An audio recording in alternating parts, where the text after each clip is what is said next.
성경 66권이 다 귀중합니다. 그런데 그 중에서 우리가 가장 중요하게 여기는 마태, 마가, 누가, 요한 네 사복음이 예수님의 구원을 다루기 때문에 가장 우리 중요한 책으로 뽑습니다. 근데 이제 구약에서는 어느 책이 가장 귀하냐?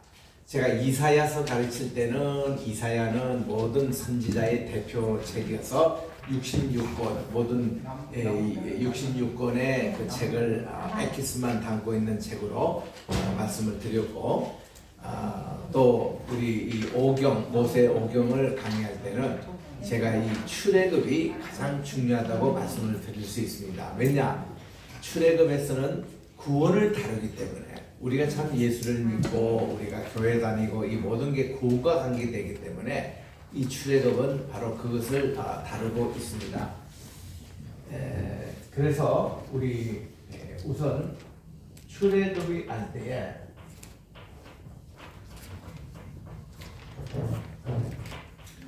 우리 한국말로 출애굽이지만은 영어는 엑소더스예요. 이 출애굽을 이제 우리 그냥 영어로 요 자체를 번역하라 그러면 Out of Egypt입니다. 이집트에서 탈출하는 그런 책이다. 이게 이제 출애굽의 본래 뜻인데, 그러면 이게 이 용어가 어디서 나왔느냐 이럴 때는 우리가 이제 이스라엘에서 공부하면은 좀 이렇게 이색적입니다. 출애굽을 이렇게 우리처럼 표현하지 않고 유대인들은 이거를 셔모트라고 그렇게 얘기해요. 쉐모트. 우리 한번 따라할까요? 쉐모트.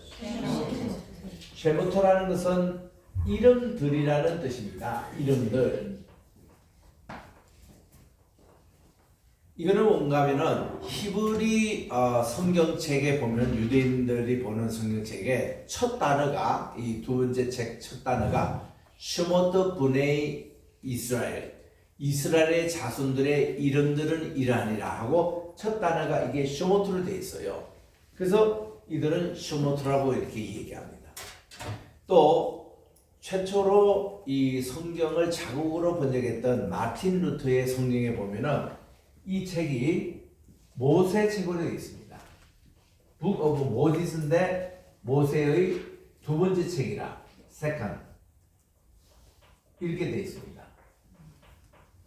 창세기는 모세의 첫 번째, 출애굽은 모세의 두 번째 책. 이래서 이 독일에서는 모세의 1, 2, 3, 4권, 5권 이렇게 얘기하고 있습니다. 그러면 우리가 쓰는 이 출애굽이라는 용어는 어디서 나오는가? 이 용어는 어디서 나오는가? 이것은 한마디로 70인역에서 나왔습니다. 요게 이제 로마 수로 하면은 70이라는 그 뜻인데, 여기 이제 50이고 10잖아요. 70인데 70인역. 이 70인역은 히브리어를 헬라말로 번역한 책이 70인역이에요. 히브리 언어를 헬라어로 번역한. 그래서 이거는 언제 번역했냐면은 BC 275년에 톨레미 2세 이분이 이거를 바로 이름입니다. 이때에 자기가 알렉산드리아의 세계 최고의 그런 도서실을 만들었는데, 이 도서실에 반드시 있어야 될 책이 파피루스로 이제 책을 만들었는데, 이 히브리어의 성경을 헬라어로 번역한 것이 꼭 빛이 되면 좋겠다. 왕명이 떨어지니까 여기서 이제 유대인들 해서 12지파니까 12지파에서 6명씩 학자를 초청을 했습니다. 모두 72명이죠.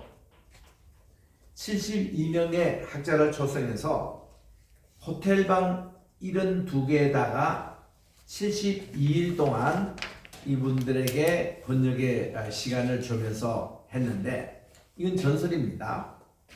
다 그 중에 한 사람은 죽었어요. 또 한 사람은 아버지 부친상이 나가지고 이스라엘 돌아갔습니다. 그래서 남은 게 70명이에요. 그래서 본래는 72명이 시작했다가 70명이 된 건데 나중에 지나가고 보니까 이 70이라는 숫자도 참 의미가 깊더라고요. 우리 창세기 10장에 보면은 노아 방주에 나왔던 노아의 자손들을 이렇게 계수하는데 그게 70명이에요. 노아의 자손의 숫자입니다. 여기서부터 이제 인류가 전체 다 퍼졌습니다. 또 지금 여기 출애굽기에 보니까 출애굽기에도 이스라엘 이집트로 이민 간 야곱의 자녀들의 수가 또 70명이었습니다. 그게 스데반의 설교에 보면 75명이 갔다고 얘기 나오거든요. 그 75명이라는 요 숫자는 어떻게 되냐면은 야곱 아버지를 제외하고 요셉이 있습니다. 요셉의 아내가 아스랏이 있습니다. 그리고 요셉의 아내, 그리고 두 자녀가 있어요. 큰 자녀가 므낫세고 작은 자녀가 에브라임입니다. 요 5명을 더하면 75명. 그러니까 요 숫자는 선발대. 이는 아버지 숫자니까 75명. 그리고 아버지를 제외한 70명 이 자녀들이 이집트에 이민 간 거예요. 그 70이라는 숫자가 성경에도 중요한 숫자, 완전수 이렇게 나오지 않습니까? 이렇게 된 거예요. 그래서 이 성경을 70인 여기라 그렇게 얘기합니다. 70년 여기 보니까 첫 번째 책 이름을 창세기라 이렇게 준했어요. 제네시스. 이거는 세상을 처음에 창조하고 이스라엘 12지파가 어떻게 생겨난지 그 두 가지 얘기를 하고 있습니다. 그래서 이거를 제네시스라 그랬고 두 번째 책의 이름이 엑소도스입니다. 이름이. 요거를 헬라 말로 어떻게 얘기하는 거니? 이 엑소라는 이 헬라 말에는 얻은 것도 나온다는 뜻입니다. 그리고 오도스는 무슨 뜻인 거 아니? 길이라는 뜻이에요. 길, 오도스. 길에서부터 나온다. 다시 얘기하면 요 자체가 출구라는 뜻입니다. 엑시. 그리고 우리 건물에도 보면 엑시 출구가 있잖아요. 고속도로도 이렇게 가다 보면은 이쪽으로 빠지시오.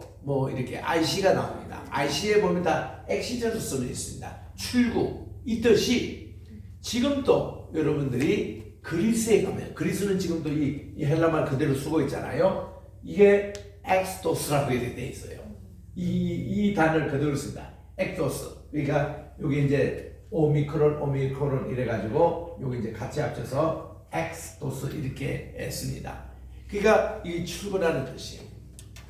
그러니까 우리가 출애굽이 출구라 그러면은 우리가 얘기하는 대로 아웃 오브 이집트 하면은 우리 갈라디아서 5장 1절에 보니까 그리스도께서 우리를 자유하게 하시려고 자유를 주셨는데 우리는 다시는 종의 멍에를 매지 말자 할 때 그때 종이라는 그 멍에 그 우리를 옮아씌운 굴레 이것이 이집트라고 하지만 죄일 수도 있고 우리는 죄로부터 해방을 받자. 또 사탄으로부터 해방을 받자. 어둠으로부터 해방을 받자. 거짓말하는 것으로부터 우리는 해방을 받자. 불의로부터 우리는 해방을 받자. 여러 가지 의미가 담겨 있는 그런 부정적인 것으로부터 우리는 이제 이쪽으로 이동하자. 이런 내용으로 아우르도예요. 또 이게 많이 우리 성경 우리 신학에서 쓰는 게 시편 130편 1절에 보면은 그렇게 표현되어 있습니다. 내가 깊은 데서 여기에 부르짖을 때 이렇게 10년이라고 번역한 것인데 이거를 또 out of depth예요. 깊은 10년에서부터 깊은 데서부터 이겁니다. 이런 깊은 데서란 말이 처음 나온 것이 창세기 1장 2절에 나와요. 창세기 1장 2절에 히브리 말로 보니까 하였다 이렇게 뭐 있었다 이게 이제 동사가 먼저 나오고 그리고 이 하아레스 그 땅은 어떤 사람들과니 토후와 보후 이게 텅 비었고 무질서하더라. 그리고 호셰크 알프네 호셰이라는 말은 어두움이 알프네 표면이에요. 어떤 표현이냐면은 이게 대홍 깊은 심연 깊은 구덩이 여기서부터 이게 어두움 이게 이 나왔더라. 이렇게 된 것이 창조하기 이전의 땅의 상태를 말씀하고 있는 것입니다. 그래서 out of depth라는 것은 깊은 신령으로부터 이렇게 히브리어에서 말하는 그 태홍 이런 상태예요. 그래서 우리 저를 구약을 지도했던 논문 지도 교수님인데 버너드 앤더슨 교수님. 이 버너드 앤더슨 교수님은 그 당대의 구약 신학자로서는 최고였습니다. 어느 정도 가면 그분이 쓰던 Understanding the Old Testament 구약의 이해라는 이 책이 5판이 거들날 정도 1957년대 이분이 두류에서 가르칠 때 이 책이 나왔는데 그 다음은 이분이 프린스턴 신학교로 옮기셔가지고 거기서 2판, 3판, 4판 나오고 그분이 은퇴하시고 나서도 5판이 나왔어요. 그래가지고 이 책은 미국 전역에 교과서로 지금까지 사용되고 있습니다. 어느 정도 가치가 중요하냐면 이 책이 발륨이 꽤 있어요. 그리고 이게 아주 하드카버로 이게 편찬된 책인데 이 책이 우리가 학교 다닐 때 1970년대 그 책 가지고 우리도 교과서로 이제 공부를 했는데 그 책이 그 당시는 한 20불에서 25불 수준이었습니다.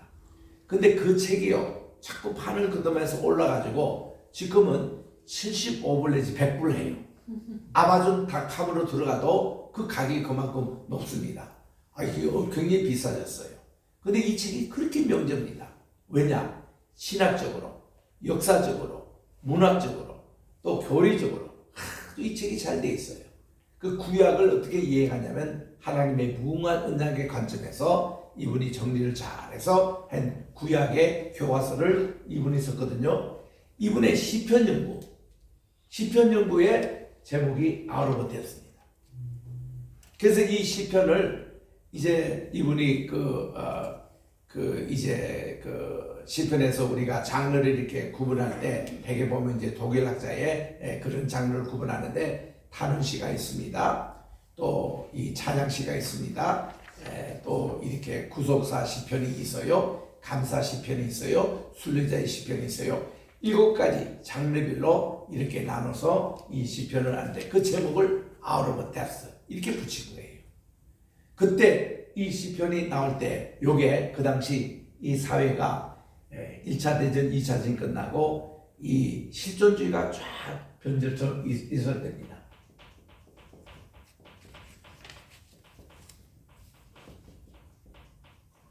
이 실존주의가 이거이 다 뭔가니 지금 여기서 내가 어떤 실존을 가지고 사는 것이냐, 어떤 하나님의 부르심 이걸 가지고 그가 이제 하는데 여기서 이거를 실존론적인 관점에서 이거를 얘기를 하는 겁니다.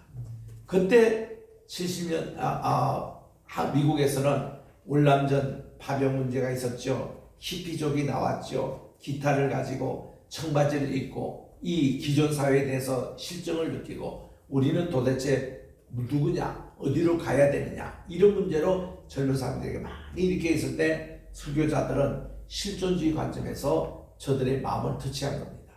그래서 하나님이 여기도 계신다. 그 시편을 그렇게 또 연구해가지고 참 그 당시 시대상에 참 많은 젊은이들을 주님과 이렇게 만나게끔 했던 그런 책입니다. 그때도 Out of Depth 이겼는데 그래서 우리 Out of Egypt하고 Out of Depth하고 이제 이거는 우리 신약 시대에 와서는 우리는 어디로부터 탈출을 해야 하는가 그게 대해서 우리는 여기서 10년의 상태 아주 깊은 절망의 상태 여기서부터 헤어나자 이런 뜻인데 우리 오늘날 신약 시대는 우리 선교하고 할 때에 죄로부터 또 귀한 죄의식 요즘 애들이 뭡니까? 오늘 또 중독학과 옆에서 했지만 중독으로부터 우리는 탈출해야 됩니다. 또 자기를 비하하고 자살하고 이런 것으로부터 해야 되고, 또 무신론으로부터 하나님이 없다라는 그런 데서부터 우리가 탈출을 해야 되고, 그렇게 해서 이런 탈출을 해서 이런 관점에서 얘기하는데, 그런 면에서 이 출애굽기가 오늘날도 주는 메시지가 크다는 것입니다. 여기서는 이 구원론을 다루기 때문에 우리 하나님께서 우리에게 주신 구원이라고 할 때는요, 이제 세 가지가 많이 씁니다. salvation이라는 용어가 제일 대표적으로 쓰고요. 또 redemption이라는 말이 그 다음에 많이 쓰는 사실이고, 뭐 여기서 이제 관계된 것이 liberation, 해방이라는 용어를 씁니다만, 이건 또 해방 신학과 관계가 돼가지고 조금 정치적인 냄새가 있습니다만은, 이런 것을 가리켜서 우리 신학적인 용어로, 개혁 신학의 용어에서는 소테리올로지라고 그렇게 표현합니다. 이게 이제 구원론, 구속론 이런 뜻입니다. 그러니까 이런 것에 어떤 차이가 있느냐면은, 셀베이션 구원하라 이렇게 할 때는 우리 흔히 쓰는 그저 구원이에요. 우리가 물에 빠진 것에부터 우리가 다시 건져내는 것, 우리가 이런 것을 구원이라고 그러잖아요. 이런 관점에서 이 구원이라는 것은 뭔가 새로운 어떤 시작이다, 이런 뜻으로 이렇게 나오는 겁니다. 무슨 save, 우리가 됐다, 제일 많이 쓰는 salvation 이런 용어를 씁니다. 근데 리뎀션이라는 얘기는 뭔가 하니, 우리가 은행에서부터 빚을 탕감받았다 할 때 쓰는 용어입니다. 또 우리가 어떤 내가 빚이 많았는데 어떤 것을 누가 대신 갚아줘가지고 탕감할 때 그때 쓰는 것이 리뎀션이에요. 복구를 합니다. 내가 이게 빚쟁이였는데 빚쟁이로부터 벗어나는 것, 이런 거를 이제 용어로 쓰는데, 흔히 말하는 우리가 빚이 있다 이런 내용이죠. 우리 주기도문에서 예수님께서도 그렇게 가르치십니다. 우리 헬라어에서 그렇게 이제 얘기하는데, 뭔가 하면은 우리의 빚진 것을, 우리가 마치 빚진 사람들을 빚을 갚아준 것 같이 우리의 빚진 것을 탕감해 주십시오, 이렇게 주기도문에서 기도하라고 가르치거든요. 그때 나오는 게 리뎀션이에요. 구속입니다. 이거는 뭔가 빚을 탕감해 주는 그런 얘기였습니다. 그리고 이제 소테지 올린이라는 말은 이 구속론인데, 여기와 관계되는 가장 중요한 것이 오르도. 오르도 말은 헬라 말로 질서라는 뜻이죠. 이게 순서. 그리고 살루티스, 구원의 순서라는 뜻이에요. 구원의 순서. 이 말을 총신대에서는 어떻게 번역하면 구원의 서정이라고 가르칩니다. 이게 이제 순서라는 뜻이거든요. 구원의 서정. 그래서 우리 개혁 신학에서 얘기하는 조직 신학에서 구원의 서정을 어떻게 이제 표현하는가 하면, 이게 다 출애굽의 신학하고 연관시켜서 얘기하는 겁니다. 구원의 시작이 맨 처음에는 콜링이다. 하나님이 우리를 부르신 그 내용을 우리가 얘기를 하는 겁니다. 우리가 하나님께서는 콜링하시고 우리에게 또한 어떤 과정을 주신다면은 믿음이라는 그런 선물을 주세요. 그래서 우리 하나님이 이렇게 믿음의 선물을 주시고 우리를 불러주셔서 양자로 삼으시는 이런 내용이 이렇게 나옵니다. 이렇게 해서 이제 9가지 이렇게 주는데, 제가 순서 다 안 쓰겠습니다. 왜냐? 구원의 서정이 꼭 이렇게 9개 요 순서만 있는 게 아니거든요. 하나의 예로서 총신해서 이제 가르치는 그건데, 거기 보면 이제 마지막 하나님께 영광을 돌리는 그 내용까지 나오는데, 이런 내용들을 가르치는 것이 소테리올로지입니다. 근데 이런 모든 것의 기초가 출애굽이에요. 여기가 모든 이게 이제 그 구원의 그 모습이 나오는데, 오늘 이제 제가 강의하는 출애굽 신학의 이런 내용을 제가 가르칩니다. 늘 출애굽의 목적이 뭐냐면은 내 백성을 보내라. 그들이 나를 예배할 것이니라. 이것이 가장 중요한 얘기예요. 이게 바로 버너드 앤더슨 교수님의 책에 나옵니다. 출애굽은 우리가 막연하게 어디 뭐 종살에서 이렇게 나오는 그게 중요한 게 아니라 하나님은 양떼를 치고 있는 그 모세를 불러다가 내가 빨리 가서 이집트에 종살이를 하고 있던 내 백성을 이끌고 이 산에 와서 나를 예배하라는 거예요. 모세가 이 사명을 가지고 바로 앞에 씁니다. 그 바로와 아론과 함께 이게 자기 형 아론과 모세가 같이 바로 앞에 있을 때에 이런 얘기합니다. Let my people go in order to serve me. 하나님이 하신 말씀을 인용하는 겁니다. 내 백성을 가게 하라는 거예요. 물론 이제 훗날 10가지 재앙을 다 통해서 이제 가겠지만 목적은 in order to serve me. 나를 예배하기 위해서 내 백성을 보내라는 거예요. 이게 하나님이 바로에게 하신 명령이었습니다. 또 다른 표현으로는 Let my people go that they may serve me. 나를 이렇게 알겠어요. 이게 출애굽기 3장, 4장, 8장, 9장, 13장 10가지 재앙을 낼 때마다 바로가 또 마음을 바뀌고 또 마음을 강박해서 또 변심하고 이럴 때마다 하나님이 이거를 강조합니다. 내 백성을 보내라. 그들이 나를 예배해야 되는데 여기는 우상의 땅이고 여기서 하나님을 예배할 수 없다는 겁니다. 여기는 지저분한 땅이라는 거예요. 오염된 땅이라는 겁니다. 하나님이 이 땅을 해서 젖과 꿀이 흐르는 우리 백성들을 내 백성으로 해서 거기서 하나님께 예배하라. 그때 이제 모세와 아론이 말이죠. 바로에게 이렇게 제시합니다. 3일 길만 우리를 보내달라는 거예요. 그러면서 하나님께 예배하고 마침 돌아올 것 같이 그런 뉘앙스를 비쳤는데 근데 바로가요. 마지막 10번째 재앙 만날 때 자기 맏아들 왕세자까지 죽어나가니까 너무너무 화도 나고 실망이 돼가지고 다 끄져나는 빨리 너희들 다 가라. 다시는 돌아오지 말라는 식으로 다 쫓아낸 겁니다. 사실 고센 땅에서. 그래가지고 그들이 나와가지고 백성들이요. 앞에는 홍해바다죠. 뒤에는 다시 변심한 바로가 군대를 몰고 오지요. 그러니까 이 사람들이요. 너무 모세에 대해서 화가 난 겁니다.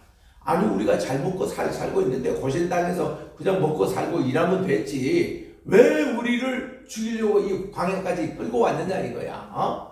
그래서 모세가 그때에 하나님의 예배하는 목적 이걸 가지고 백성들의 전화도 이거 통하지가 않는 얘기였습니다. 그러나 모세가 이런 얘기합니다. 여러분 다 존경하시오. 우리 하나님께서 말이죠. 정말 직접 여러분들 위해서 싸우실 것입니다. 그래가지고 하나님의 그러한 것으로 이제 이 하나님께 예배 이거를 백성들의 비로소 강조한 거고 이런 것이 사실 백성들에게 충분히 전달되지 않았습니다. 왜 여기 끌고 왔는지. 그래서 결국은 내용이 그들이 이제 정말 그 이집트에서 그들이 왜 나와서 우리를 고생시키나 이럴 때에 모세는 지금 기약도 없이 호렙산에 그 오랜 시간 동안 여러분요 사람이 없어지면 2, 3일 정도는 괜찮아요. 근데 일주일 있으면 좀 그렇습니다. 근데 그게 한 3, 4주 지나가 보세요. 이건 완전히 배신감을 느낍니다. 모세 하나님 저기 올라가셔서 돌아가셨나? 아니면 우리를 그냥 버리셨나? 여기까지 끌고 와서 지금 뭐 하는 짓이냐? 다 그런 생각이 할 때입니다. 그때. 그러니까 한 40일 그냥 있어버리니까 왜 우리 출애굽이 40장이죠? 모세가 호렙산에서 40일 동안 하나님과 만나며 말씀을 받은 그 기간입니다. 또 그들이 하나님께 불순종해가지고 40년 동안 광야 교회 생활을 할 때입니다. 이게 40일이요. 이게 모세가 2번씩이나 그렇게 호렙산에 올라가서 말씀을 받았잖아요. 그리고 40년 광야 생활의 광야 교회 시절 이것 때문에 출애굽은 40장이 이렇게 된 거예요.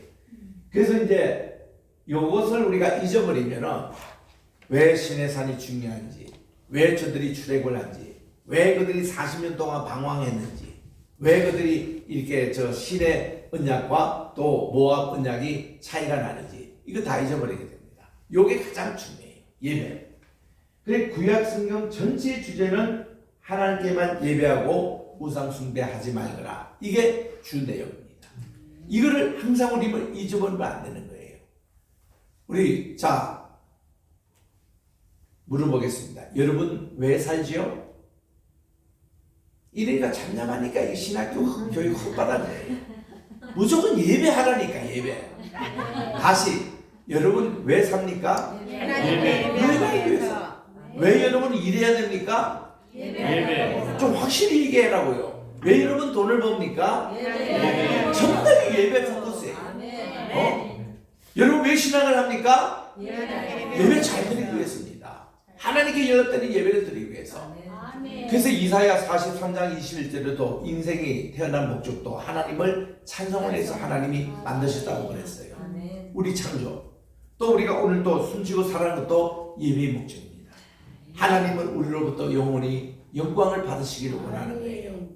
그래서 우리는 주일날만 예배 드리는 게 아니라 오늘 이 시간도 예배 시간이 되어야 된다는 거예요.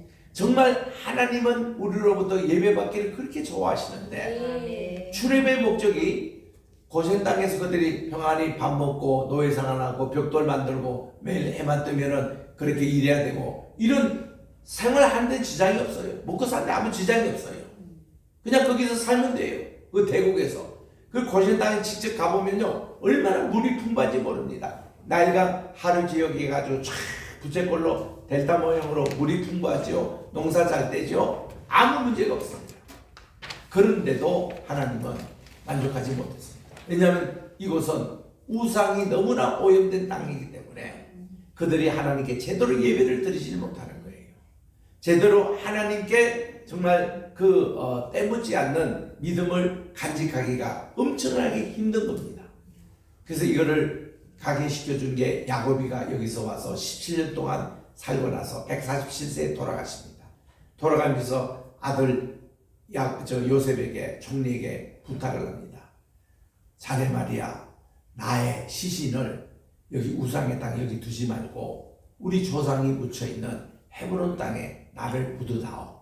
거기는 우리 할아버지 아브라함도 계시고 아버지 이삭도 묻혀있고 내 아내 되는 레아도 거기 묻혀있는데 거기서 나를 꼭 해라고 하니까 여기 사실 이집트에 있으면요 야곱이 훨씬 대접을 받죠. 총리 대신에 아버지니까 피라미드를 다 건설해주고 이를 위해서 다 방부제로 이 시신을 상하지 않게끔 미라로 만들어주고 참 엄청나게 대접을 받습니다. 그래서요 거기 이집트에는 바로가 죽잖아요. 그러면 장례일이 72일이에요. 그 애고 가는 기간이 72일입니다. 근데요 총리가 죽잖아요. 총리가 죽으면 애고 가는 시간이 70일이에요. 그래서 야곱이 죽고 야곱이 총리의 아버지라고 완전히 총리 대접을 받았습니다. 이분이.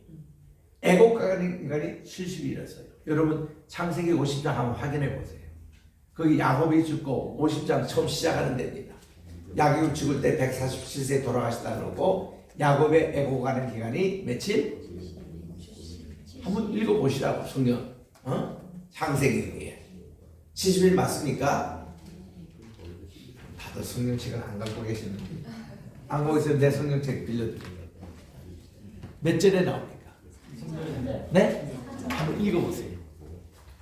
40일이 걸렸으니 형제를 넣는데 날씨가 걸리며 때문에 70일 동안에 걸려요. 네, 향제로 넣는데 40일 걸렸습니다. 미라 만드는데 이거는요 왕이나 바로가 미라 만든 기간이에요. 그게. 그런데 애국 기간이 70일이었습니다. 이거는요 야곱이 자기 아들 덕분에 완전히 그의 장례식은 총리 대접을 받은 거예요. 그리고 그래도 그를 위해서 피라미드에 안 들어갑니다. 아버지의 시신을 내쉬고 어디로 가느냐? 헤브론 땅으로. 그래서 헤브론에 가서 거기서 이제 장례식을 하고 오는데 헤브론에 있는 사람들이 다 놀랍니다. 와, 여기 보니까 다 이집트의 고위 관직들이 타는 병거를 타고 왕적인 그런 그 프라이드 뭐 이런 장례식 할 때 이런 행렬이 헤브론에 오니까요 다 헤브론 사람들 놀랐습니다. 저분이 누구시길래? 그래서 이제 다 헤브론의 막벨라 동굴에 이렇게 시신이 가거든요.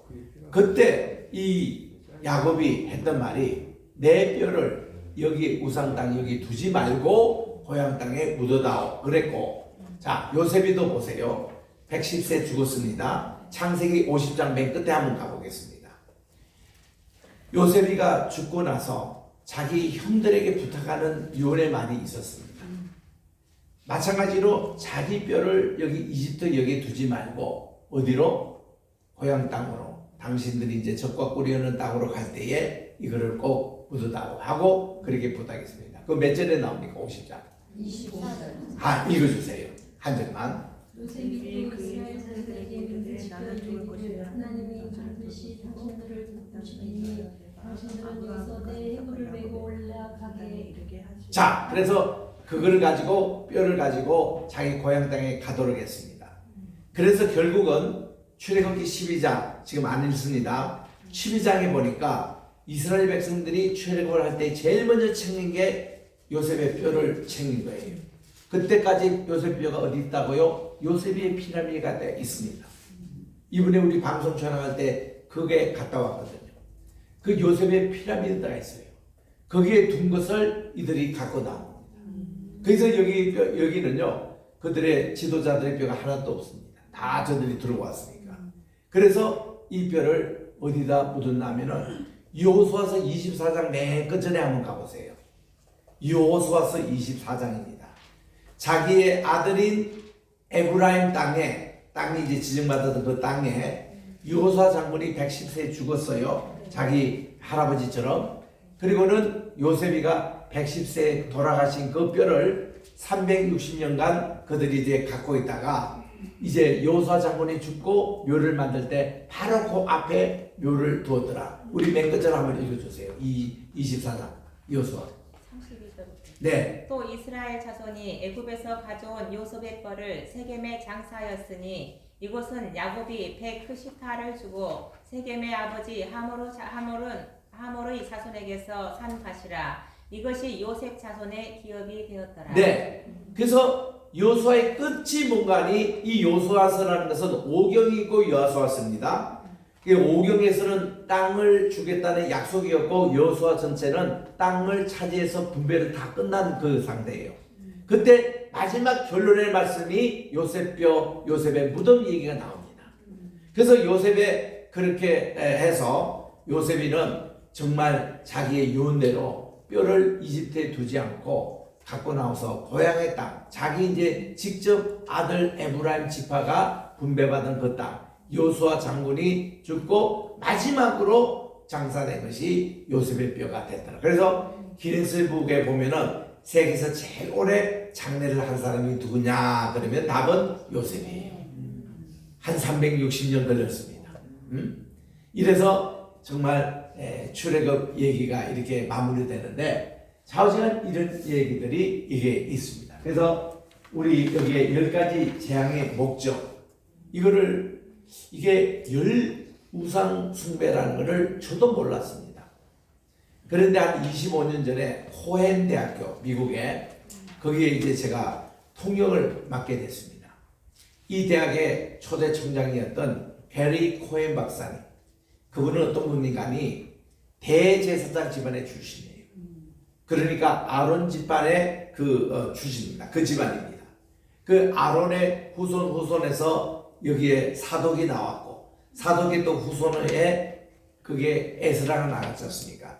에스라의 밑에에서 대제사장 집안의 출신의 이분인데, 그 꼭대기가 또 에스겔도 있습니다. 여기 집안의 분이 게리 코헨 박사님, 유대인인데, 요즘 유대인들이 제사장이라도 성전이 없기 때문에, 성전 예배가 없기 때문에 주로 이분들이 공무원이에요. 그래서 이스라엘 가면요, 공무원들 전체로 함부로 대해서 큰일 납니다. 그분들이 다 옛날에 제사장들이고 대제사장도 있습니다. 공무원들이. 이렇게 해서 이분도 미국에 오셔가지고 이민 과정에서 자라면서 18살 때에 노방정도 받으면서 전도를 받았어요. 예수님을 믿게 됐습니다. 그래서 그가 8살 때 집안에서 쫓겨났어요. 예수 믿는다고. 이 대제사장 집안이. 그런 분이 게리 코헨 박사님이에요. 그 이분은요, 천재입니다. 보니까 하나님께서 언어도 여러 개 알고 계시고 과학도 완전히 과학 일상에 진화론 자를 다 섭렵하고 창조론을 주장하는 분이기 때문에 한 번은 제가 그 미국에 통역할 때입니다. 그때 이분이 그 자랑을 하시더라고. 10년 전 이 얘기인데 지난 주에 자기가 어떻게 했냐면은 세계에 진화론이 맞느냐 창조론이 맞느냐 이거 컨퍼런스를 크게 열렸어요. 미국에서. 그래서 진화론자가 2,500명 모였어요. 진화론. 그리고 이 창조론에 대변할 사람은 게리 코엔 박사 한 분밖에 없었습니다. 이분이 말이죠. 통쾌하게 한 크게 서너 가지 주제로 이 진화론자를 꼼짝없이 만들었습니다. 그래가지고 그 원고를 제게도 주시고 그 내용을 가지고 말씀할 때 제가 직접 통역을 했습니다. 이렇게 해서 제가 그 이 코엔 박사님 통역할 때인데 이분이 졸업 설교 때에 이 내용을 말씀하시는 거예요. 여러분 왜 하나님이 10가지 재앙을 내리신 거 아느냐고. 10이라는 숫자가 중요해요. 나중에 내용이 또 나옵니다만 10이라는 것은 하나님이 우리 손가락을 주신 거라고. 이거를 열 아는 것은 다섯 더하기는 완전수인데 이게 그래서 10가지입니다. 우리가 아침에 세수할 때마다 10손가락 볼 때마다 하나님의 10가지 계명을 기억하라고 10개를 주셨다는 거예요. 그리고 이거 10개라는 또 의미는 뭔가 하니 이 축복의 손입니다. 제사장들이 늘 이렇게 그 손을 펴서 이렇게 하는데 제가 열흘 전에 우리 곽종수 목사님 우리 축복교회 특강하러 갔다가 곽신용 목사님을 오래간만에 만났습니다. 그 부인 되시는 유명의 목사님, 아주 우리나라의 국악으로 최고의 분이신데 내가 그 두 분도 또 오래간만에 모처럼 만났습니다. 곽신용 목사님은 이 오리테스도 전문가시더라고. 그래서 항상 우리 보면요, 여러분 손을 할 때 항상 하늘을 보고 이렇게 해야지 이렇게 덮지 말라는 거예요. 우리 다 손 이렇게 한번 펴보세요. 이렇게 하시고 그리고 이렇게 하세요. 이렇게 하는 게 축도할 때 이렇게 한다는 거예요. 이걸 뭔가 하늘의 길을 받아가지고 이렇게 전한다는 겁니다. 그래서 항상 손을 위로 이렇게 습관적으로 펴라고 그래요. 이거를 닫고 있으면은 기가 확 떨어져. 오랜 테스트에서도 이게 하는데 이렇게 하니까 야 여기가 딱 이게 끊어지지 않더라고. 항상 이렇게 하고 있고 여러 가지 제게 또 가르쳐 주셨는데 참 그 손이 굉장히 중요하다는 거. 그래서 축도할 때 이렇게 한다는 거죠. 10개.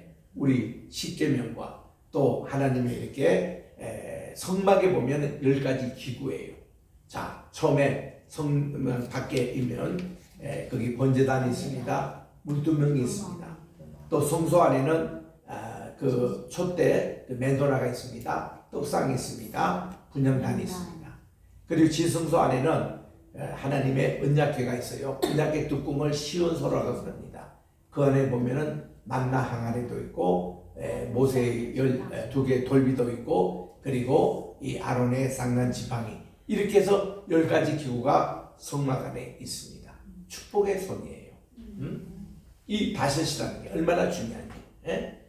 그래서 우리가 10가지 이런 축복을 이렇게 보는가 하면은 또 10가지의 이면적인 그런 것이 또 성경에 3번이나 나옵니다. 뭔가 하면은 여기 이거는 축복의 손이에요. 이거를 거꾸로 해버리면은 이게 이제 등을 보이는 것이죠. 이거는 우리에서 예를 들면 어떤 것을 사양한다, 노할 때도 이렇게 합니다만은 성경에 3번 열이 부정적인 뜻이 있습니다. 첫째는 뭔가니 10번이나 야곱이 자기 삼촌 라반이 자기를 속였대요. 10번이나 싹을 10번이나 변기를 했답니다. 그때 부정적인 숫자가 나와요. 두 번째는 이스라엘 백성들이 광야 40년 광야 생활에서 10번이나 하나님을 불평원망했답니다. 그 세대들이 다 죽었어요. 하나님 왜 이 세대들 다 죽였었냐고요? 예배 때문에 그렇습니다. 이래저래 그들이 우상에 오염이 돼 있었어요. 그 2세대들이. 그리고 광야에서 태어난 애들은 신세대입니다. 광야에서 이렇게 하나님을 경외하는 성막 예배 시절 때 태어난 애들입니다. 걔들이 이제 가나안 땅에 들어가게 된다는 거죠. 그래서 이 40년이 왜 그렇게 필요했을까? 묵상을 해보니까 출애굽에 여기 보면은 다 우상 숭배 때를 없애기 위해서 오염을 청소를 하고 계신 것이었습니다. 그게 하나님의 그런 내용이었거든요. 그래서 이 10이라는 그런 내용이 이제 3번 또 부정적으로 이렇게 나오는데, 그러니까 이제 10번 이제 싹을 이렇게 속였다는 것과 또 이렇게 10번 하나님께 이제 불평했다는 것과 또 하나 이제 10번이 또 나옵니다.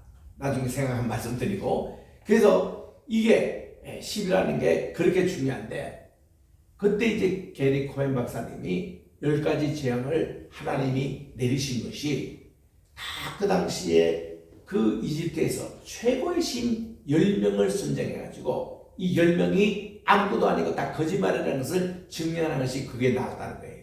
첫째로 물을 피로 변한 겁니다. 여러분 이집트에 가면 젖줄이 나일강이에요. 나일강이 피로 변하고 못 마시게 됐다면 그건 죽음과 같은 겁니다. 그런데 그들이 나일강 신의 최고로 받드는 것이 이제 이것도 2개의 신이 있더라고요.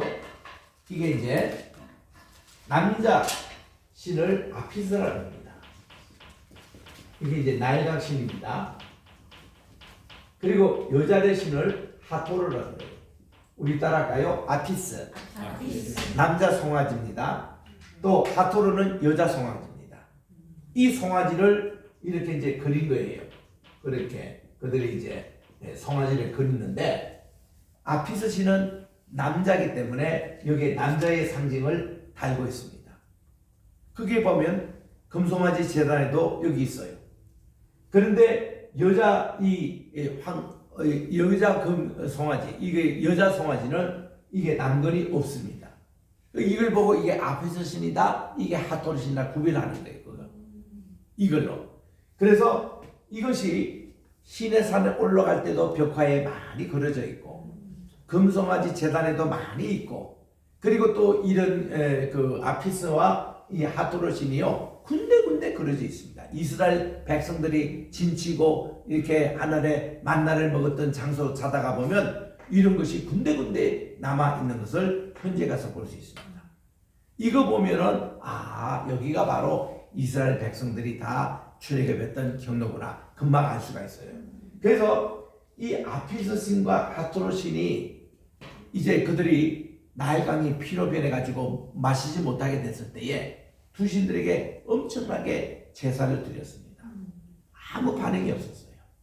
그런데 하나님께서요 아론에게 지팡이로 다시 그 물을 치라 할 때에 물이 다시 피가 원 상태로 돌아왔습니다.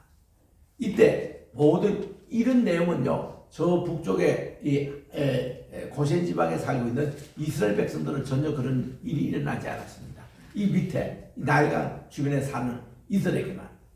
그래서 다시 이게 돌아왔어요. 그때 그 바로도 그러고 바로의 장관들도 그러고 그리고 이집트 사람들도 그러고 나일강이 물을 주관하는 분이 아피스도 아니고 하토르도 아니네, 여호와 하나님이시네. 저 모세와 그를 저들이 깨닫게 된 거예요. 그래도 바로가 또 며칠 만에 또 변심해가지고 이스라엘 백성들 안 보내겠다고 그랬습니다. 그러느냐?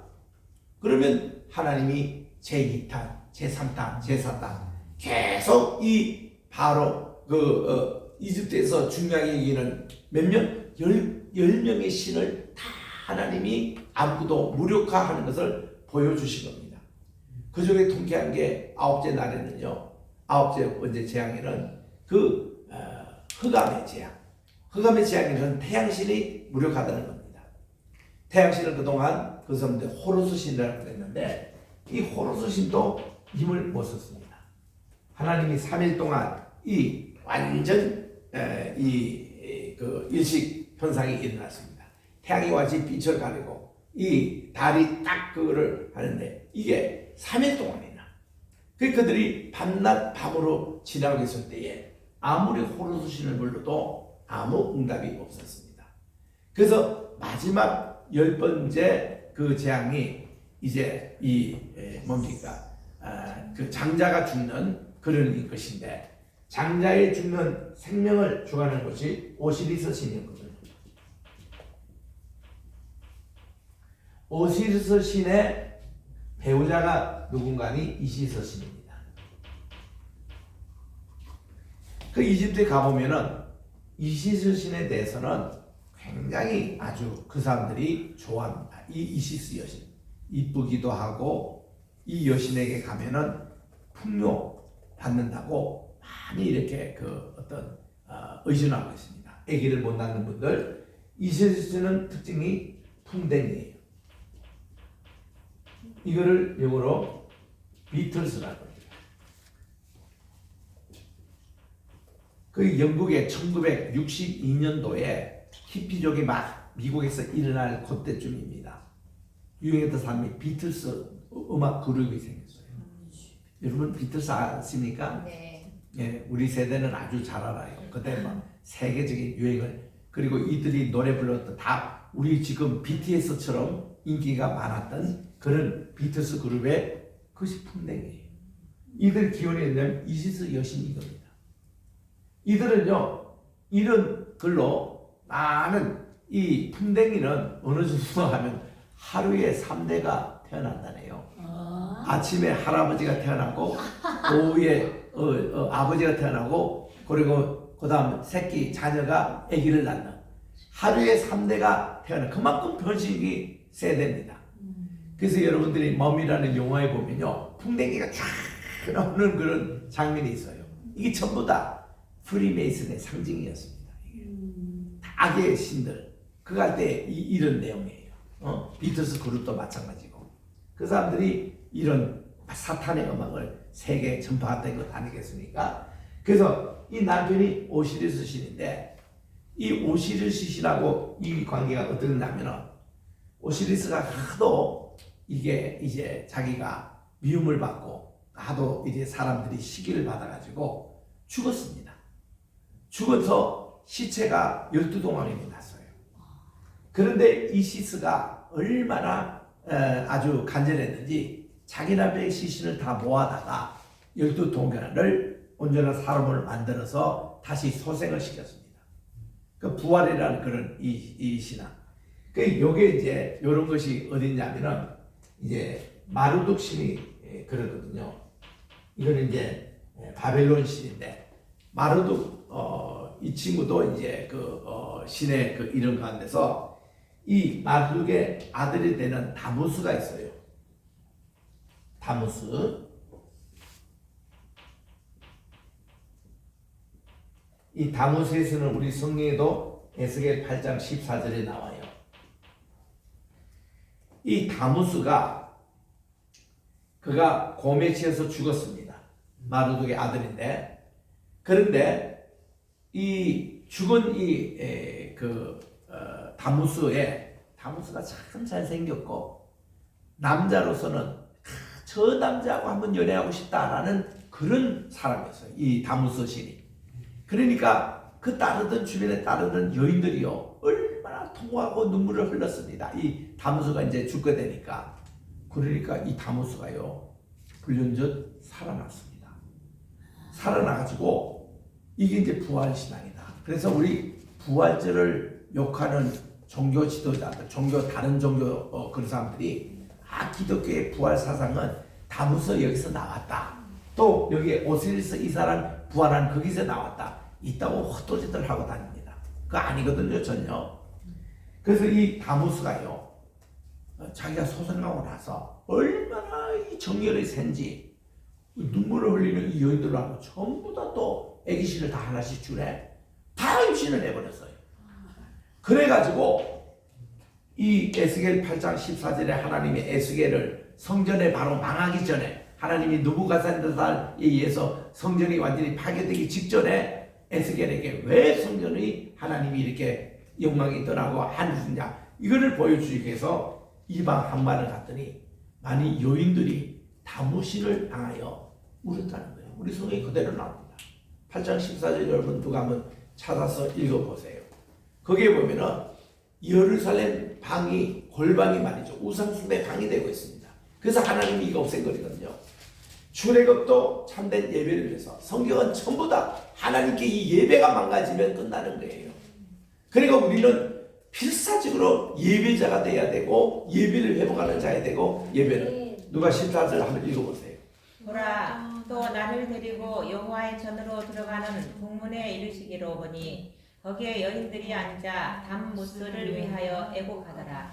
이 다무스라는 이름이 나오는데 이 다무스가 여러분들이 아주 귀에 읽는 이름입니다.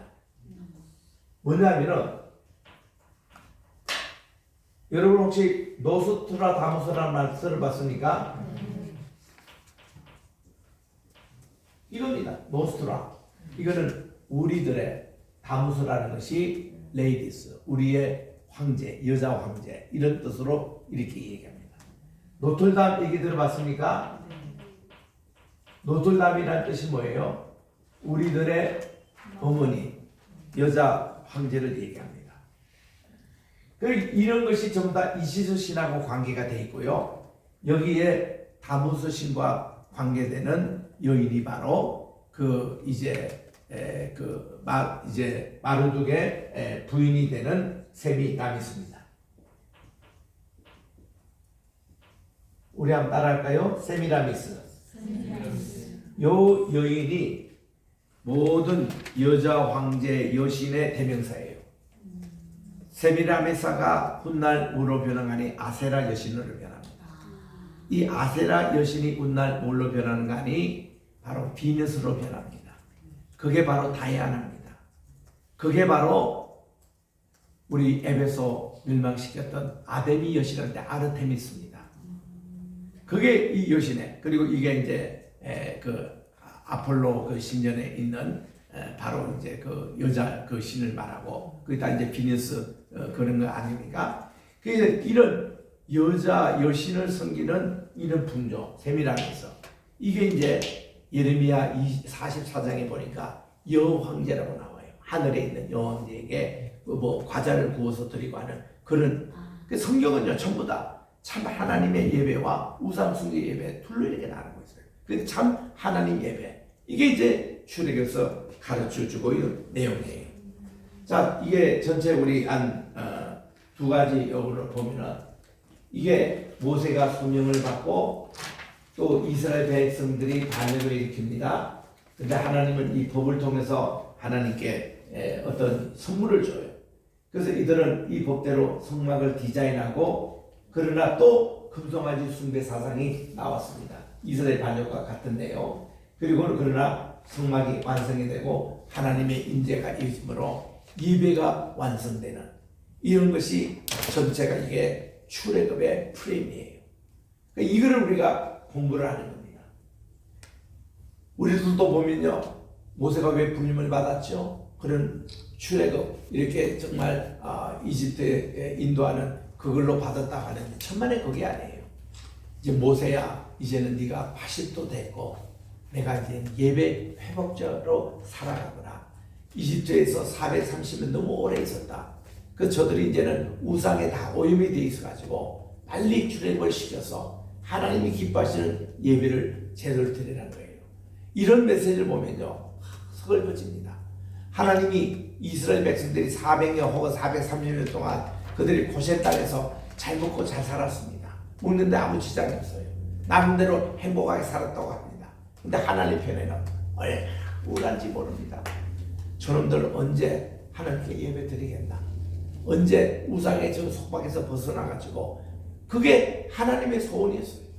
그런데 창세기 15장 8절에 하나님이 아브라함에게 언약을 맺으면서 약속하신 대로 400년 동안 그들이 종살이 하다가 내가 다시 끌어 이 땅에 와서 예배드리게 하는 사람을 하겠다. 그 약속을 한 거기 때문에 그들이 말이죠.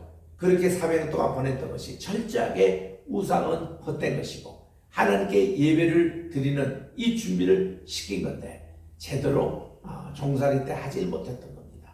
그래서 하나님이 그들을 출애굽을 시켜가지고 광야에 데리고 가셔가지고 이 광야 예배에서 이제 제대로 성막이 완성이 됐던 것이 바로 호렙산, 바로 시내산 거기서 첫 번 성막이 완성이 되고 이 성막이 몇 번 이동해서 41번 이동돼서 42번째에 들어간 것이 예루살렘이었다. 그래서 예수님의 족보도 42세대가 나온 것이 성막이 42번째 예루살렘 오래난 그걸로 마태복음 1장에서 예수님의 족보도 그렇게 만든 이런 것이 전부 다 연관이 되고 있다는 것입니다. 그래서 이 출애굽이 그렇게 중요한 책이에요. 그래서 이것만 잘 보시면은 구원에 대한 모든 교리하고 예배를 회복하는 성막이 완성되는 중요하기 때문에 영어로도 제가 잠깐 있습니다. God meets Moses, then Israel exits from Egypt. Israel rebelled. Covenant laws and commandments. Commandments for building the tabernacle. But Israel again rebels. 다시 이렇게 반역했습니다. 그것도 우상숭배. 이 금송아지가 아까 이겁니다. 아까 제가 여기 있었던 대로 아피스와 하토르 여신을 만든 거예요. 거기가 뭐 남성의 상징이 되는 것이 달렸는지 안 달렸는지 우리는 모릅니다. 직접 안 봤기 때문에. 그거는 모세가 이거 돌판 가지고 깨트리기 때문에 없었지만 아마도 아피스 신이 아닐까. 그래가지고 금송아지에게 숭배로 해서 하나님은 노역에 있는데 결국 반전으로 하나님의 성막이 지어지는 겁니다. 하나님께 바른 예배 이거를 이제는 구체적으로 하나님이 보이지 않는 하나님이 우리에게 보이는 것으로 나타내는 게 바로 성막이었습니다. 그게 바로 예수 그리스도입니다. 예수 그리스도는 하나님 자신이 말씀을 입어 육신을 입어 이 땅에 우리에게 보이시잖아요. 그 예수님이 참된 성막이죠. 하늘의 성소가 우리 땅의 성소로 그대로 보이셨으니까. 그래서 이제는 우리에게 더 이상 무슨 이 성막의 기구인 무슨 언제가 어디 있고 뭐 물두멍이 어디 있고 번제단이 어디 있고 더 이상 관심이 없습니다. 왜냐? 예수님 자신이 성막이시고 예수님 자신이 진성소가 되셔서 우리는 예수님을 통해서 십자가에 못 박이시니까 진성소의 휘장이 찢어졌더라.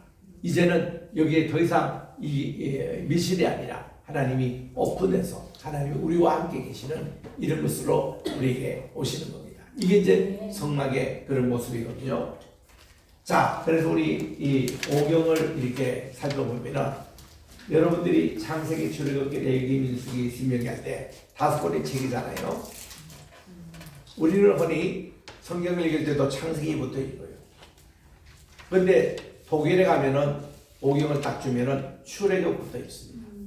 왜냐하면 출애굽이 현실적으로 하나님의 역사에 일어났던 사건이기 때문에 요 전에 있는 서막에 해당되는 우리 조상들이 어떻게 이분들이 이집트에 왔는가 그 배경을 설명하는 책이기 때문에 요거는 출애굽기 다음에 읽습니다.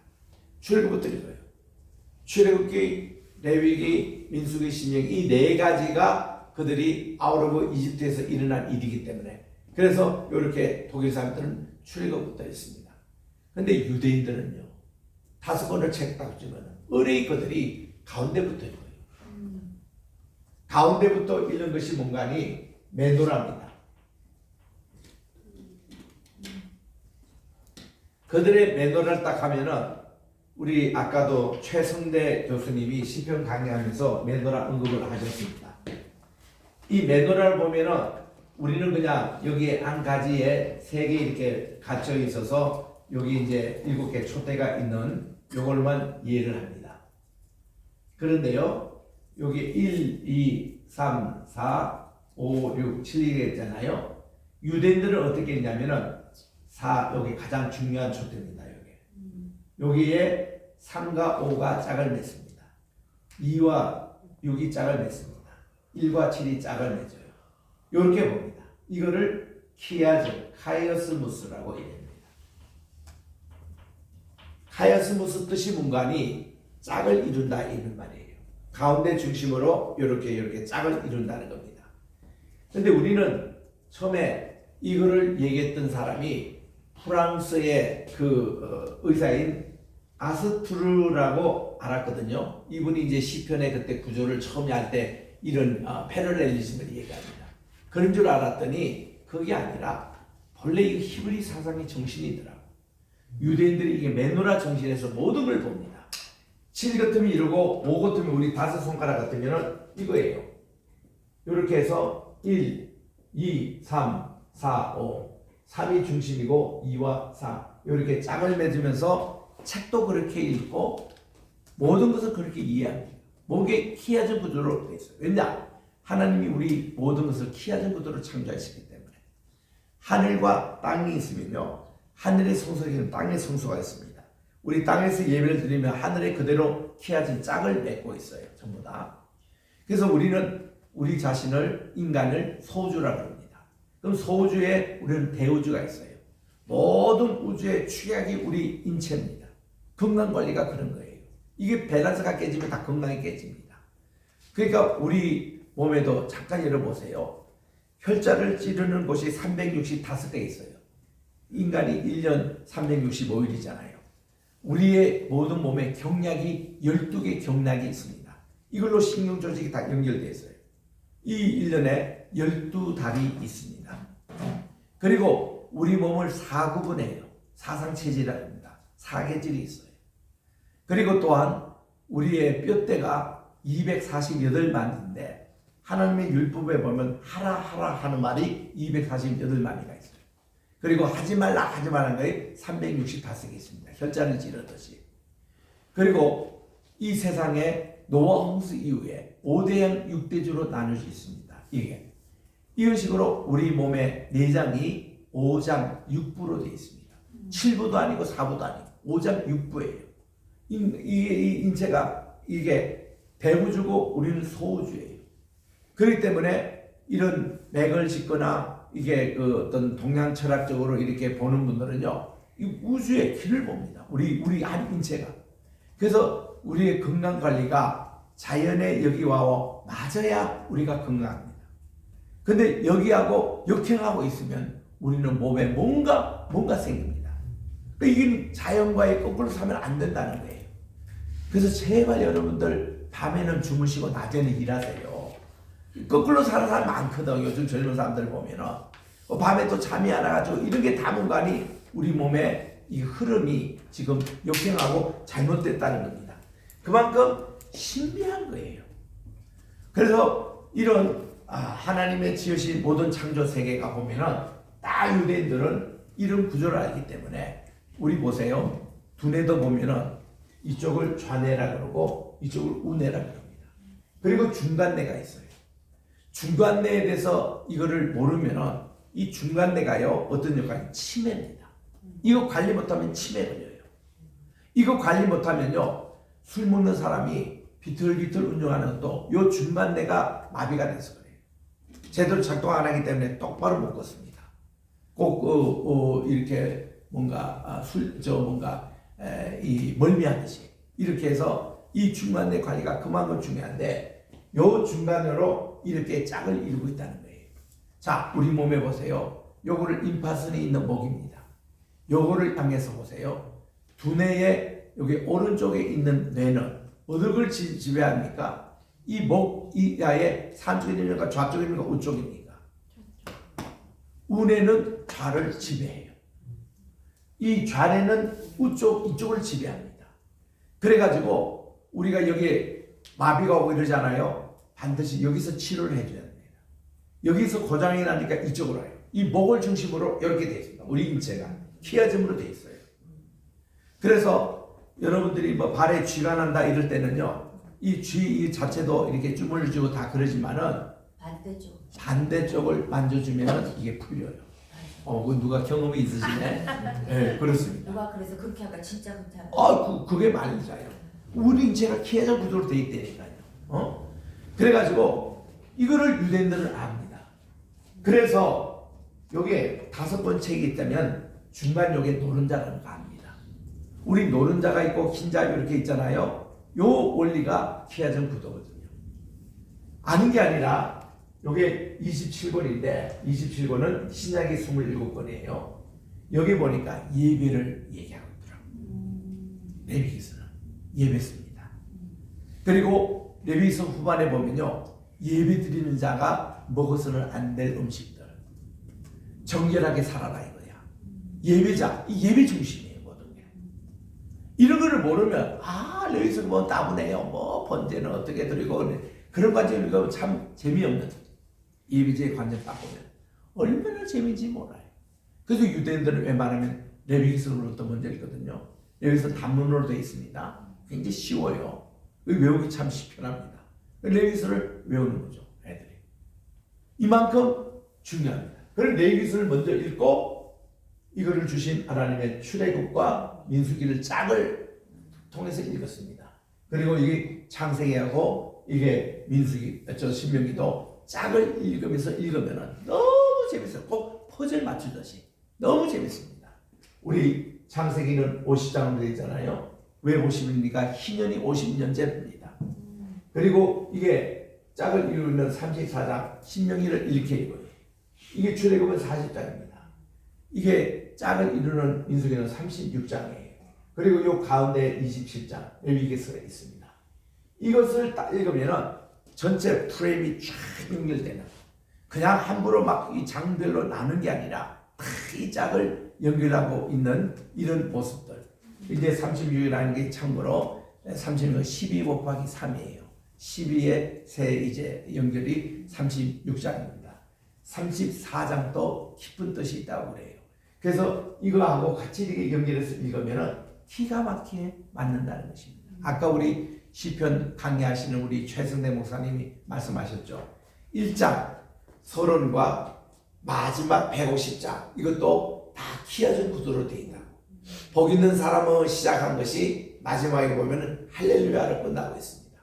그 문간이 150편은 전체가 문간이 호흡이 있는 자는 여호와를 찬양할 것이라 할렐루야로 끝나고 있습니다. 그러니까 인간이 사는 목적이 다 할렐루야 예배를 드리기 위해서 있는데 요거를 깨닫는 사람이 복 있는 사람이다. 그래서 이분이 바로 여호와의 율법 말씀을 밤낮으로 묵상하고 그리고는 이 말씀을 기쁨으로 삼고 있는 이런 내용들을 다 짝을 이루고 있는, 여러분 모든 성경 말씀 신약을 읽든 구약을 읽든 이거 키워준 구조로 앞으로 꼭 이해하세요. 기가 막힙니다. 이렇게 짝을 맺추는 이런 것인데 출애굽도 마찬가지예요. 출애굽도 맨 처음에 야곱의 자손이 이렇게 70명이 이집트로 임명한 얘기로부터 시작해서 출애굽의 끝이 뭔가니 구름 기둥과 불 기둥이 이 성막에 나타나는 거예요. 하나님의 영광이 임재하는 모습입니다. 그게 이제 거룩한 백성과 예배 그 사람들이 그냥 간 게 아니라 예배의 자손을 회복이 되니까 하나님 영광이 다시 임하셔가지고 이스라엘 백성들이 이렇게 이걸 그래서 그 모든 그 주도 전부 다 이렇게 짝을 맺추는 것을 보게 됩니다. 그러면서 우리 창세기 한번 봅시다. 창세기는 창조부터 출애굽까지 그런 하나님의 백성의 얘기인데 두 가지입니다. 1장부터 11장에는 천지 창조가 어떻게 된 얘기와 12장부터 50장에는 이스라엘 12지파가 어떻게 생긴 두 가지 얘기를 하고 있습니다. 두 번째는 이 출애굽 지금 공부하고 있는 내용에서 예배 회복을 위한 출애굽과 언약의 체계를 다루고 있습니다. 그리고 레위기가 예배에 대해서 다루고 있습니다. 예배 얘기입니다. 예배합니다. 그래서 예배에서도 16장 읽어보면 대속죄 욤키푸르에 하나님께 어떻게 예배드리냐 그 문제가 나와요. 그게 이제 핵심인데 그것이 바로 예수 그리스도의 십자가입니다. 예수 그리스도의 십자가 얘기예요. 출애굽은 전부 다 예수님의 얘기입니다. 예수님이 어떻게 우리를 구원해 주셨고 어떻게 우리 구원의 도를 주님이 길과 진리와 생명이 된다고 했는데 그 얘기를 여기서 다루고 있는 거예요. 여러분 길이라 할 때에 그거는 뭔가니 성막의 뜰 예배였습니다. 진리라는 것은 바로 성소의 예배입니다. 그리고 생명이라 할 때는 지성소의 예배입니다.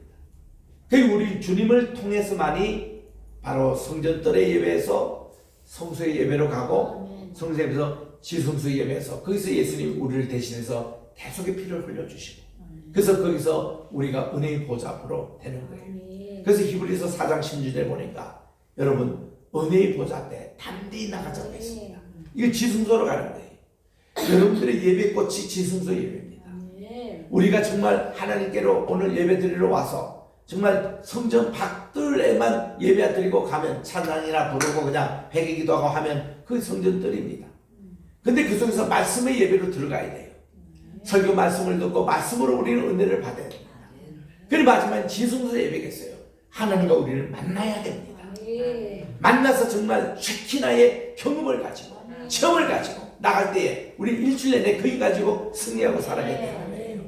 이런 예배가 계속 이 훈련 받아서 여러분들이 지금 우리 개세만의 신학교에 있는 겁니다. 이 예배 훈련을 꼭 받으시기 바랍니다. 출애굽 이게 연구가 그런 의미예요. 얼마나 중요한지 모릅니다. 그래서 레위기서는 그 예배를 말씀하고 있고, 그 다음 신명기 여기는 이제 2년 동안 그들이 하나님 말씀을 받고 성막을 짓고 이런 내용이고, 38년 동안 그들이 방황을 합니다. 왜 예수님이요 베데스다 목가에서 병자 너가 얼마나 됐냐 38년이 됐습니다. 순봉자 왜 38년 됐죠? 이겁니다. 38년 동안 중풍병자의 생활을 한 겁니다.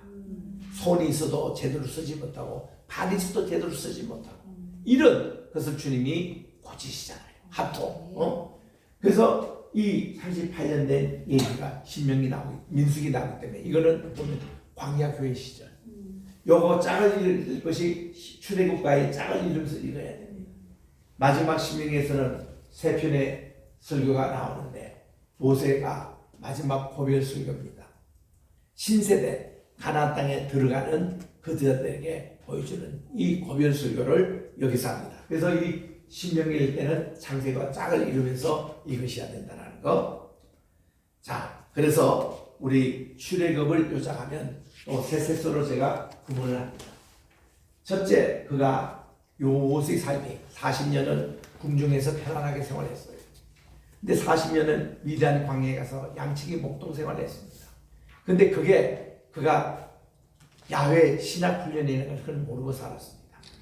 나중에 지내고 보니까 하나님이 나로 하여금 제일 높은 궁중에서 살게 하시고 또 40년은 제일 낮은 목동의 생활을 경험하게 하시고 그리고 40년을 실천 신학을 하는 그런 40년으로 생애를 살아 그의 생애가 셋으로 구분이 됩니다.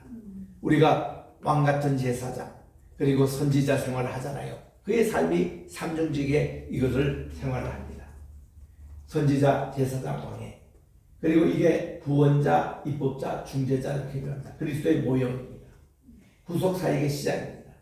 10가지 재앙인데 아까도 얘기한 대로 10번 불평합니다. 10가지 계명이 있어요. 성막에 10가지 기구가 있습니다. 이게 10가지 재앙하고 짝을 맺혔습니다. 아까도 제가 10가지 할 때 하나 생각하지 나지 않는 게 요거였습니다. 10가지 재앙, 10번 하나님께 불평해서 그리고 10번 이 야곱이 이렇게 속임을 당해가지고 자기 라반에게 속임받아 그 10번입니다. 그래서 우리는요 제가 부흥할 때 성도들에게 손을 다 펴라고 그럽니다. 그래서는 우리가 이것은 하나님께 축복받는 얘기예요. 여러분들에게 축복하는 얘기다. 이거는 열심히 하되 이거는 하지 말자는 거죠. 이 선동을 남에게 보여가지고 하지 말자는 거죠. 왜냐하면 이스라엘에서는요 뺨을 때릴 때도 오른손으로 이겨야 이게 정당한 것이 손목으로 이렇게 때리는 것은 아주 이거는 불정하다는 겁니다. 자, 여러분들 남의 오른뺨을 때린다 생각하시고 여러분들의 손을 오른쪽 써야 됩니까? 왼편을 써야 됩니까? 남의 뺨을 때릴 때 오른쪽으로 뺨을 때릴 때 어디 손을 써야 됩니까? 왼쪽으로 쓰잖아요. 그런데요 왼쪽으로 처벌하는 법이 없어요. 항상 처벌은 오른손으로 하게 되어 있습니다. 그럼 오른손으로 오른뺨을 치면 어떻게 되겠습니까? 이걸로 하면 남의 왼편 뺨을 떼게 되어 있습니다. 그죠? 그런데 이놈들이 오른뺨을 때리네. 예수님이 산상수훈에서 오른발을 때리는 것은 어떤 문구냐면요 왼손으로 때린다거나 왼손으로 때리는 것은 이거는 아주 저주입니다. 이거는 인간 취급도 안 하는 사람들이 하는 얘기예요. 왼손을 때리는 어떤 자면요 이 오른손 가지고 손등으로 때리는 거예요. 그래 남의 오른 뺨을 맞습니다. 이렇게 오른뺨을 누가 때리거든 당당히 왼편으로 돌려대 가지고 정당하게 내 뺨을 때리라 이런 내용이에요. 그러니까 그렇게 사회법을 바꾸라는 겁니다. 병신같이 그냥 때린다고 맞고만 하지 말고 당당하게 왼편도 딱 돌려서서 이거를 하라고. 그리고 또 성경에서 그렇 누가 부당하게 재판관이 야 너 겉옷을 오늘 내줘 이러면요 이게 열불나잖아요. 아니 이거 재판관이 이런 재판관이 어디 있습니까? 그럴 때는 내 속옷도 벗어주라는 거예요. 여러분 이제 겉옷을 벗어줍니다. 속옷만 지금 입고 있거든요. 근데 법정에서 이거 속옷까지 벗으면 어떻게 됩니까? 자기 나체가 드러나는 거예요. 근데 로마법에 살펴보니까요 로마법에서는 법정에서 나체를 보이는 의미는 무관히 자기를 재판하는 판사의 복을 벗게 한다는 의미예요. 너무 억울해가지고 거기서 법정에서 요즘 말하는 스트리트 쇼 합니다. 하면은 그날로 재판관이 옷을 벗게 되어 있다는 거예요. 그러니까 너희들이 이런 못된 판사들은 혼쭐 내주라는 거예요. 세 번째는요, 군인이 너로 하여금 완전 무장해가지고 오리를 건너게 하면 로마법에서 오리까지는 평민이 돌고 가는 거 합법이에요. 그런데요, 열받치잖아요. 이 군인이 지난주도 그러더니 오늘 또 그런다 이거야. 그럴 때는 아예 심리길로 가버리라는 거예요. 오리만 지나서 심리까지 가버리면요, 이를 심부름시켰던 로마 군인도 바로 영창에 가게 돼 있습니다. 혼쭐 내주라는 거예요. 그 예수님이 그렇게 가르쳤는데도 말귀를 못 알아들으니까 맨날 기독교인들은 누가 뭐 등쳐먹으면 그냥 거기에 얻어터지고 돈 빌려달라 그러면 다 주고 맨날 그런 줄 알아라. 예수님의 산상순이 그런 뜻이 아니에요. 이 사회를 개혁하고 편결시키라는 거예요. 적극적인 방법. 그래서 우리 주님이 이렇게 10가지 재앙을 주시고 또 하나님의 놀라운 기적 베푸시고 이집트 신들이 열신들이 다 무능했다는 거. 그들이 그렇게 존경했던 파리 신도, 깨구리 신도, 이 신도, 악질을 주관하는 신도 다 별거 아니라는 거. 하나님 처음으로 하나님을 경험하는 이스라엘. 이스라엘 백성들 10가지 재앙을 경험하고서 과연 하나님이 진짜 참 하나님이시구나. 그거를 경험해야 된다. 그리고 이 구원이라는 것은 유월절 사건을 경험. 이거는 어린 양의 피로 해석한다는 것이 이 출애굽 신학의 핵심 원리예요. 요거를 좀 다시 이렇게 서머리한다면은 홍해바다 건너는 것도 세례, 해방과 자유, 만나와 매출하게 물도 먹여주시는 하나님의 음식, 아말렉과의 전쟁도 하나님의 대적하는 세력들을 하나님한테, 이 아말렉의 그 우리가 에서 집안입니다. 에서 집안이 말이죠. 400년 동안 야곱 집안이 이제 저쪽으로 갈 때는 자기들이 마음이 편했어요. 근데 다시 그 야곱 집안이 돌아왔다니까 에서 집안이 발딱 뒤집어 가지고 아말렉을 통해 가지고 전쟁이 있잖아요. 그때 에서 집안입니다. 그리고 시내산의 계시와 훈련을 통해서 율법을 제정하시죠. 이거 하나님의 선물입니다. 출애굽의 가장 큰 선물이 율법을 하나님이 주신 거예요. 그리고 성막을 건립하게 하셨고 제사장의 나라가 공식 출범하게 하셨고 하나님이 통치하시는 신정국가가 탄생된 것이 이게 출애굽이에요. 그래서 우리 두 책이 된 창세기와 출애굽을 잠깐 우리 비교해 봅시다. 전율의 역사, 이스라엘의 역사. 아브라함 중심, 여기는 모세 중심. 그리고 아브라함의 친족, 이거는 모세의 형과 누나의 큰 역할. 그리고 본토를 떠나는 얘기, 이거는 이집트를 떠나는 얘기. 성경이 이게 비교하면서 읽으면 참 좋습니다. 또 여러분들이 아까도 얘기한 대로 신명기와 창세기를 비교하고 있으시고 출애굽기와 민수기를 비교하고 있으시고 그리고 레위기는 비교할 책이 없습니다. 단독의 예배는 다른 거 비교할 게 없어요. 그래서 우리 성경은 한마디로 따라합시다. 하나님 사랑, 하나님께만 예배. 이거 이 책이 바로 성경 책이에요. 이 예배입니다. 이거를 아주 구체적으로 얘기하는 것이 출애굽에서 이것을 처음으로 우리에게 예배가 무엇인가 가르쳐 주는 거예요. 그게 성막입니다. 그리고 하나님을 만나요. 따라합시다. 내 발의 신을 벗어라. 하나님을 만날 때 처음 주시는 교훈이 내 발의 신을 벗어라. 다 예배입니다. 예배. 이곳은 하나님의 예배의 땅 거룩한 곳이기 때문에 내 발의 신을 벗어라. 하나님이 그렇게 말씀을 하신 겁니다. 그래서 우리가 이 얼마나 이게 예배가 중요한지, 자 여기 출애굽의 요약을 합니다.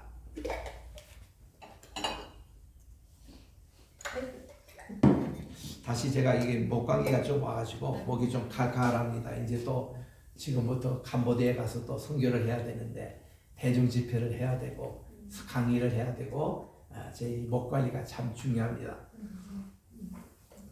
출애굽을 예배적인 관점에서 요약을 합니다. 강의 재밌습니까? 네. 굉장히 중요하죠? 네. 출애굽 신학은 굉장히 중요합니다.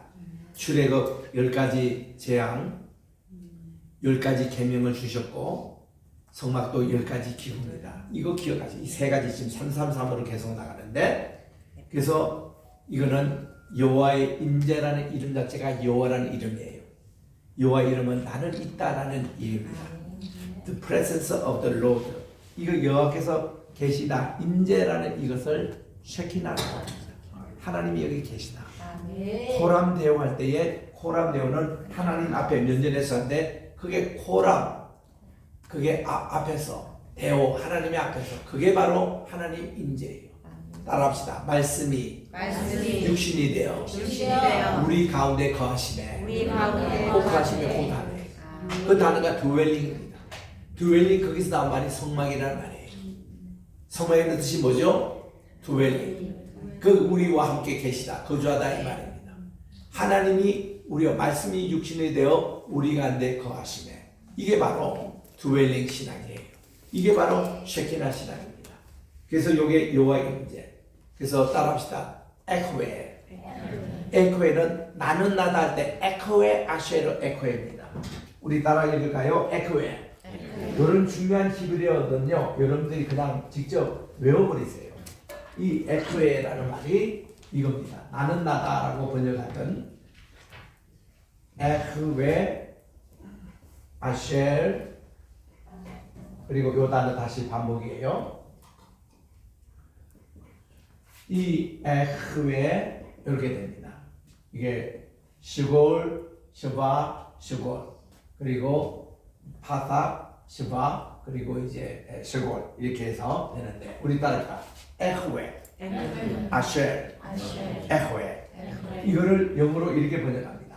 I am that I am. 우리말 성경은 나는 나다 이렇게 번역됐는데 이게 무슨 뜻인가 하니 나는 영원히 있는 어제도 있고 지금도 있고 앞으로 계속 존재할 하나님이 시간과 공간을 뛰어넘어서 무궁이란 말입니다. 요거 한마디로 여기에 올라 무궁이란 뜻이에요. 하나님은 정말 우리에게 올라 무궁의 하나님이라는 것을 에호에 아쉐르 에호에라고 이렇게 표현합니다. 여기서 나온 것이 여호와라는 이름이 나와요. 여호와는 과거, 현재, 미래를 포함한 그런 하나님은 시간을 뛰어넘는 올라 영원의 하나님이다. 이게 무궁입니다. 우리 학교는 무궁신앙이거든요. 모든 게 무궁이란 이걸로 여러분 이해하면 하나님의 존재에 대해서 정리가 다 끝납니다. 모든 게 무궁이에요. 하나님의 관계되는 것이. 그래서 우리는 하나님의 무궁한 생명에 우리는 하나님의 무궁한 나라에 우리들이 같이 동참하는데 이게 presence of the Lord.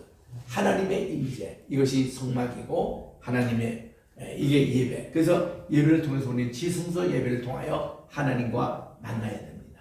예수님과 만남이 있어야 돼요. 이런 만남의 그 체험을 가지고 또 일주일을 살아갑니다. 성막에 여기까지 비교해 보세요. 지성소에 언약궤가 있습니다.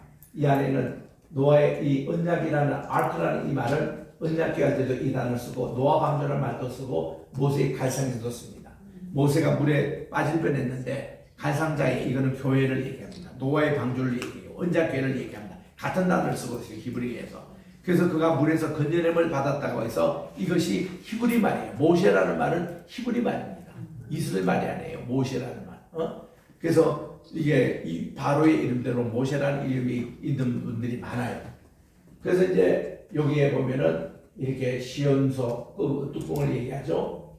돌판, 만나 항아리, 아르의 산한 직사리 이렇게 있고 그리고 성소에는 향단과 떡상과 촛대 그리고 성전 앞들에 물두멍 번제단인데 이걸 여러분 전부 다 예배라고 한번 붙여보시기 바랍니다. 물두멍 예배, 번제단 예배, 향단 예배, 떡상 예배, 메노라 촛대 예배 그리고 언약궤 예배, 시온자 혹은 숙제소 예배, 돌판 예배, 항아리 예배, 지팡이 예배 전부 다 이거를 10개를 예배로 붙여보면은 오늘날 우리가 새벽 기도해 무슨 금요 기도해 무슨 1부 예배 2부 예배 오전 예배 뭐 이런 예배를 붙이듯이 이게 전부 다 예배를 얘기하고 있구나. 할렐루야. 시간이 다 돼서까지 하겠습니다만은 이게 이게 출애굽 우리 신앙은 우리 기도에 할 만합니다. 자 여러분들이 항상 첫 시간에 우리 여기 감옥에 숙제는 어떻고 시험은 어떻냐 이런 걸 할 때 걱정하지 마십시오. 이번에는 중간고사도 있고 기말고사도 있어요. 시험 문제를 잘 내드릴 테니까 거기에 또 답변까지 제가 써서 이렇게 여러분들이 쓰기만 하면 됩니다. 그래서 여러분들이 이렇게 열심히 참여하시고 강의 잘 들으시고 여러분들 이번에 예배돼서 잘 이해만 하신다면은 여러분들 다 A학점을 드릴 테니까 좌우지간해서 그 중간 시험이든 기말 시험이든 이걸 한번 예습하고 우리 총정리하는 시간이기 때문에 그렇게 하기 때문에 이 과목에 대해서 스트레스 절대 받지 마시고 열심히 참석만 하시면은 다 학점에 대해서는 걱정 없이 드릴 테니까 그렇게 하시기 바랍니다. 불만 있으면 손 드세요. 네. 방성진 전도사님 너무 반갑습니다. 일어나서 마무리 기도 한번 하고.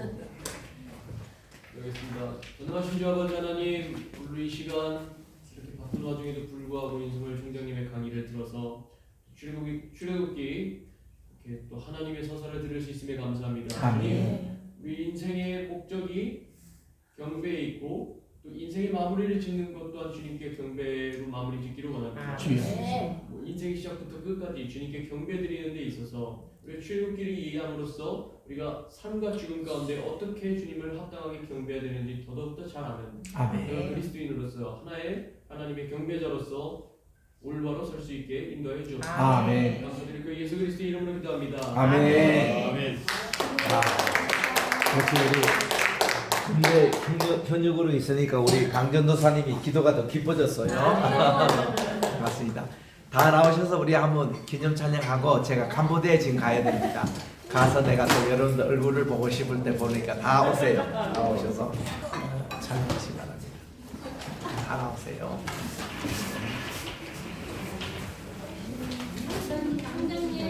네. 강의. 네. A반, B반. 우리 A반은 토라. B반 저기서 하고 여기 우리 김인자 교수님 우리 영어의 뭐 연대기 하죠. 연대기 여기서 합니다. 이렇게. 자, 다 나오셔서 우리 사진 한번 찍고 갑시다.